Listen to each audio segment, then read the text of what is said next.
ప్రియుడితో కలిసి భార్య భర్తను చంపేస్తుంది. సో దాని గురించి మీరు ఏం చెప్తారు? ఈ మధ్య ఇలాంటి కేసులు ఎక్కువైపోతున్నాయి కదా.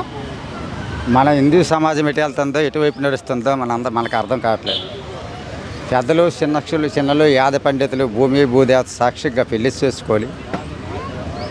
అలాంటి స్త్రీమూర్తి ఈ రోజున కామక్రోధానికి బానిసై ఒక ప్రియుడితో కూడి భర్తను చంపేసి 9 రోజుల వరకు కూడా కనిపించకుండా భర్తను చేసిన అలాంటి మైసీ రాక్షసుకి మరి ఏం సమాధానం చెప్పాలో, ఏం బదులు ఇవ్వాలో, ప్రజలకి ఏం మెసేజ్ ఇవ్వాలో, అలాగే ప్రభుత్వానికి ఏం మెసేజ్ ఇవ్వాలో నేను కనిపించే తరుణంలో ఉన్నాను.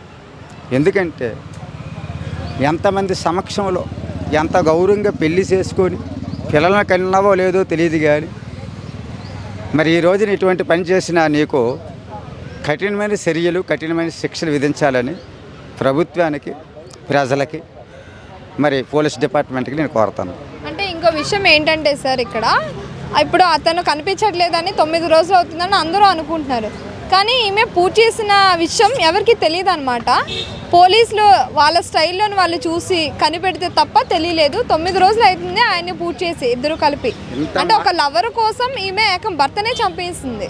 ఎంత మాయం చేసిన కేసుకి కూడా 9 రోజుల తర్వాత కూడా ఈ కేసుని బయటకు తీసిన డిపార్ట్మెంట్కి నిజంగా నాకు థ్యాంక్స్. ఎందుకంటే నాకేం పోయిందిలే అనుకుంటా ఇటువంటి దారుణాన్ని బయటికి తీసి 9 రోజుల తర్వాత తీసినారంటే నిజంగా ఆ శరీరం ఏమవుతుంది? ఈమె ఈ 9 రోజులు కూడా భర్తను చంపేసి ఎటువంటి నటనలో తిరిగింది. రేపు ప్రియుడు దయచేసి, అయ్యా ప్రియుడు నీవెవరో కానీ తెలియదు, కానీ దయచేసి నీకు విజ్ఞప్తి చేస్తున్నా, వాడుకున్నన్నాళ్ళు వాడుకో, తర్వాత నీవు కూడా దాన్ని భర్తలేక నీవు కూడా చేసే ఆమెని అని కోరుతాను. ఖచ్చితంగా ఆ పని అయితే తీరుద్ది. ప్రియుడితో కూడి భర్తను ఎలాగైతే చేసింది, ఆ ప్రియుడు కూడా రానున్న రోజుల్లో ఈ అమ్మాయిని అలా చెయ్యాలని నేను కోరుతాను.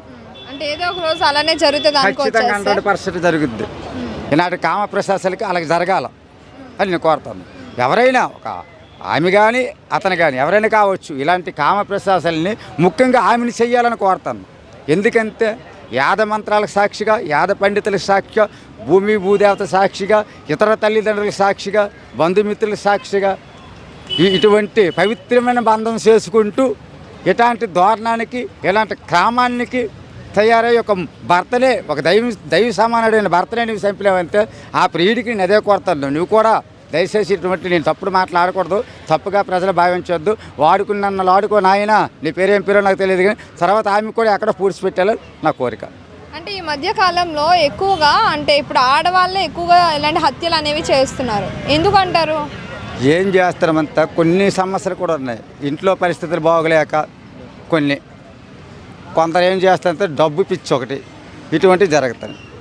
ఒకవేళ ఈ రోజు భర్తనే చంపేసింది, అంతే, కట్టుకుని భర్తనే చంపేసింది.